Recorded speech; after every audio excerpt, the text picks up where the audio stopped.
नमस्कार दोस्तों, मैं हूं अंकित शर्मा और आज हम लोग पढ़ेंगे कक्षा 10वीं यूपी बोर्ड के हिंदी में स्थित संस्कृत के लास्ट पाठ नवम पाठ के जो है अनियुक्त विलासा अनियुक्त विलास के सौंदर्य।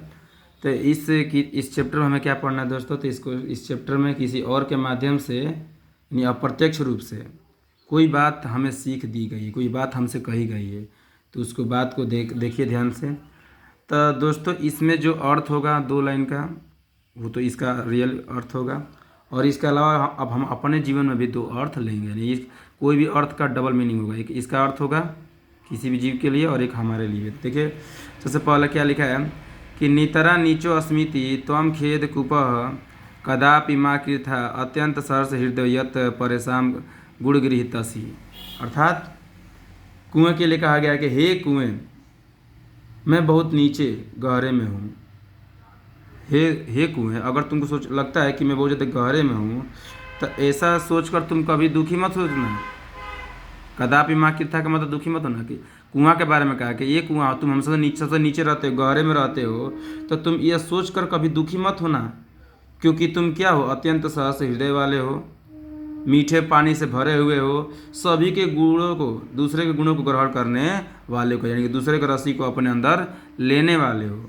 अब मनुष्य के रूप में भावार्थ क्या रहता है कि किसी व्यक्ति को अपनी कमियां या निम्न स्थिति को देखकर दुखी नहीं होना चाहिए। यानी आपके अंदर कोई कमी है, आप शिक्षित नहीं है, चाहे कुछ भी आपके अंदर कमी है, तो उसको देखकर आपको दुखी नहीं होना चाहिए। यदि आपके पास दूसरों की मदद करने का इच्छा और दयालु दिल है तो आप श्रेष्ठ हैं। आपके भले ही कमियां हैं, लेकिन आप दूसरे के बारे में अच्छा ही सोचते हैं तो आप सबसे श्रेष्ठ हैं। दूसरा, अब अगला देखिए, नीर क्षीर विवेक हंसालय तो हमेश तनेश तनुएशु से चित्त विश्वमित बंधु धुधान्य कुलव्रतम पालेसति कह।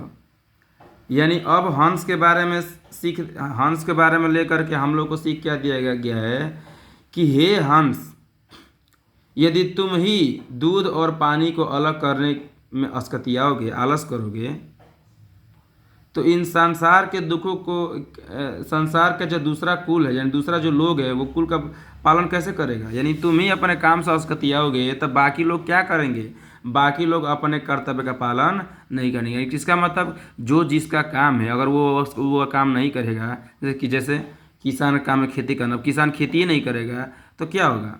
तो यहाँ बताया गया है कि हे हंस, अगर तुम अंदर, हंस के अंदर ये खासियत होती है ना कि वह दूध और पानी को अलग कर देता है, तो वही कह रहे कि हे हंस, अगर तुम ही दूध और पानी को अलग करने के लिए आलस दिखाओगे तो बाकी लोग कैसे अपने कुल व्रत का पालन करेंगे?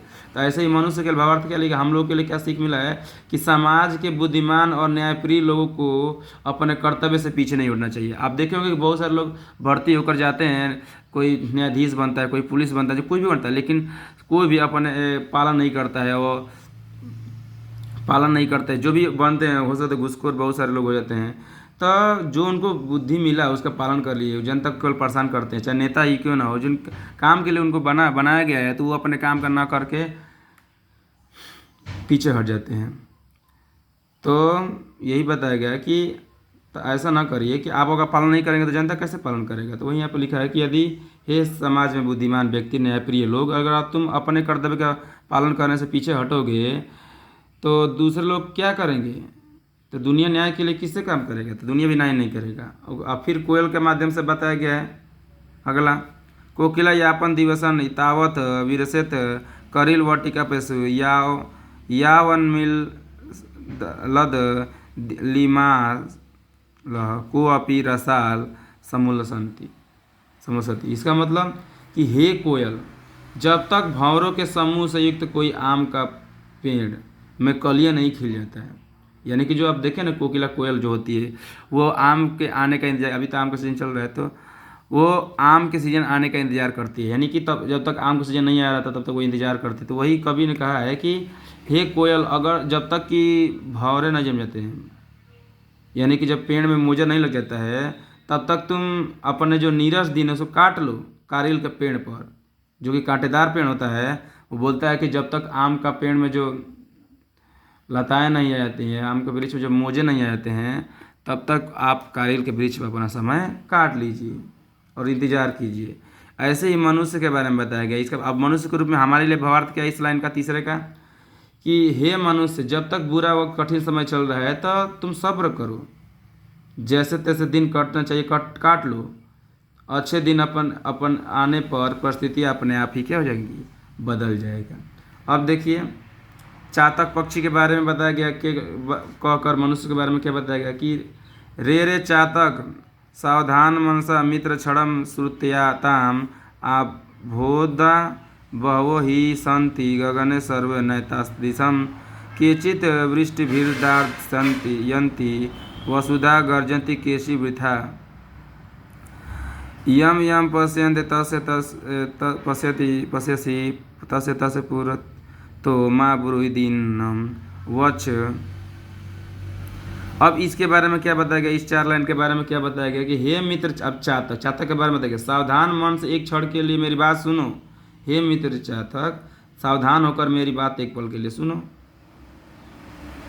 आकाश में बहुत से बादल हैं, बताता है कि आकाश में बहुत सारे क्या हैं, बादल है, लेकिन सभी एक जैसे नहीं होते हैं। कुछ बादल ऐसे होते हैं जो धरती को भिगो देते हैं, वर्षा होते हैं, बाकी सब क्या करते हैं, गरजने वाले होते हैं। नहीं सुने, जो गरजते हैं बरसते नहीं, यानी बादल बहुत सारे होते हैं लेकिन कुछ गरजते हैं और कुछ बरसते हैं, यही बताया गया है। इसलिए तुम जिस जिसको देखते हो उसके समान दिन बेचारे मत बोलो, यानी कि हे मनुष्य, बताया गया है कि अपने दुखों का जो घड़ा है वो सबके सामने मत खोलो। अगर तुम्हारे अंदर कोई दुख है तो सबके सामने आंचल मत फैलाओ, उसी के सामने फैलाओ जो आपको मदद करता है। आपको अगर कोई समस्या है तो सबके आगे मत बताओ, क्योंकि मुझसे मदद करने वाले कुछ ही लोग हैं। अगर 20 लोग के हो गए तो आप मदद के लिए मांगोगे तो उसमें से 10 ही लोग आपको मदद करेंगे। इसलिए उन्हीं लोगों से मदद मांगो जो आपको मदद करने लायक। सबके सामने अपनी पीड़ा को मत बताओ, सबसे मदद मत मांगो, यही मनुष्य के लिए बताया गया है। चलिए अब आते हैं सोने के माध्यम से आप लोगों को क्या बताया गया है, मनुष्य को बताया गया है सोने के माध्यम से।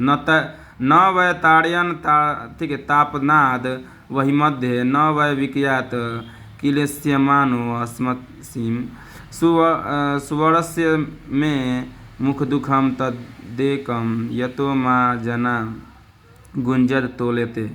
यानी सोना क्या कहता है, सोने के बारे में लेकर के मनुष्य के बारे में क्या बताया कि सोना कहता है कि मैं न तो पीटे जाने से, न तो आग में जलाने से। सोना कहता है कि मुझे दुख तब नहीं होता है जब लोग मुझे पीटते हैं, आग में डालते हैं, पीटते हैं, हाँ तब मैं दुखी नहीं होता है। वही बोल रहा है कि मुझे दुख तब नहीं होता है जब कोई लोग मुझे पीटते हैं, जब कोई मुझे आग में तपाता है। न मुझे तब भी दुख नहीं होता जब मुझे कोई बिक रहा है, मतलब कोई बेचते हैं, जब लोग मुझे बेचते हैं तब भी मुझे किसी प्रकार का दुख नहीं होता है। बताते हैं कि मुझे तो दुख तब होता है जब लोग मुझे क्या करते हैं, तोलते हैं, नापते हैं, हाँ तराजू पर नापते हैं, रत्ती भर छोटी सी बाट ले करके मुझे नापते हैं, मुझे इसी बात का दुख होता है। अब मनुष्य के लिए क्या लगे, हे विद्वान गुणी व्यक्ति, कष्टों से दुख नहीं होता है। विद्वान व्यक्ति को कष्ट दुख नहीं होता है, बल्कि असली दुख तब होता है जब उसकी तुलना किसी छोटे अयोग्य व्यक्ति से की जाती है। यानी विद्वान व्यक्ति को दुख दोगे तो कोई दिक्कत नहीं है, लेकिन उस व्यक्ति को, विद्वान व्यक्ति को दुख ही तब लगता है जब उसकी तुलना किससे करते हैं, किसी अज्ञानी पुरुष से करते हैं, तब बहुत ज़्यादा दुख होता है। यानी कि आप ये समझ सकते हैं कि कोई IAS ऑफिसर बना है तो वो अपने काम कर रहा है, नहीं कर रहा है, उसको दुख नहीं होगा, लेकिन वो किसी अनपढ़ नेता के लिए काम कर रहा है तो वही सबसे बड़ा उसके लिए दुख है। ये 5वां का हो गया।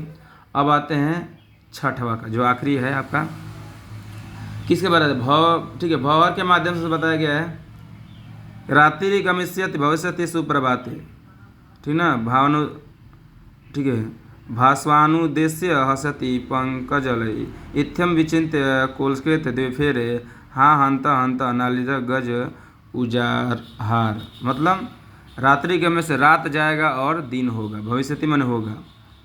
इसमें कहा गया है कमल की पंखुड़ियों के बंद होने के बारे में फंसा हुआ सोचकर, मतलब कहने का मतलब ये है कि जब शाम होता है तो कमल जो की पंखुड़ी जब बंद होती हैं तो उसमें भंवरा भी उसके अंदर छुप जाता है। तो पंखुड़ियों के भीतर भौरा भौरा रहता है, और उस भौरों के बारे में बताया गया है, कहा गया कि हे भौरा, तुम उसके अंदर ही रहो, कमल के अंदर रहो। रात बीत जाएगा तो फिर सुबह होगा, सूर्य उगेगा, फिर से कमल खिलेगा। हाँ, और भौरा अभी ऐसा सोच रहा है कि अफसोस एक हाथी ने उस कमली के जड़ से उखाड़ दिया है। और भौरा यही सोचा कि जो हाथी है उसको, उस कमलिनी को जड़ से ही क्या कर दिया है, उखाड़ दिया है। यानी हे मनुष्य, यानी कहने का मतलब वो कोशिश करता रहे, दूसरे के भरोसे अब न रहे। इसका मनुष्य के रूप में और देखेंगे तो और अच्छा समझ में आएगा कि मनुष्य भविष्य के सुखों का सपना बुनता रहता है। मनुष्य को लगता है कि अब आगे 2-4 साल में मेरा सुख होगा, ये सुख होगा, वो सुख है, सोचते रहता है। और ऐसा करते करते उसका जीवन का जो समय चक्र क्या होता है, अचानक आ जाता है और वो मर जाता है, आकर उसकी सारी योजना नष्ट कर देता है। यह संसार का नश्वर, यानी दुनिया में कोई भी चीज़ है ना, वो नश्वर है। इसलिए किसी के भरोसे आप मत बैठिए। यानी भगवान के भरोसे ना बैठिए। हो सकता है कि भगवान आप ही के भरोसे बैठा हो, तो इस बात का ध्यान रहे। इस चैप्टर जो बहुत ही प्रेरणादायक चैप्टर था आपके जीवन के लिए। तो इस प्रकार संस्कृत का सारा श्लोक में ख़त्म कर दिया। अब हम लोग पढ़ेंगे इसके आगे वीडियो में पद्य। तब तक के लिए धन्यवाद।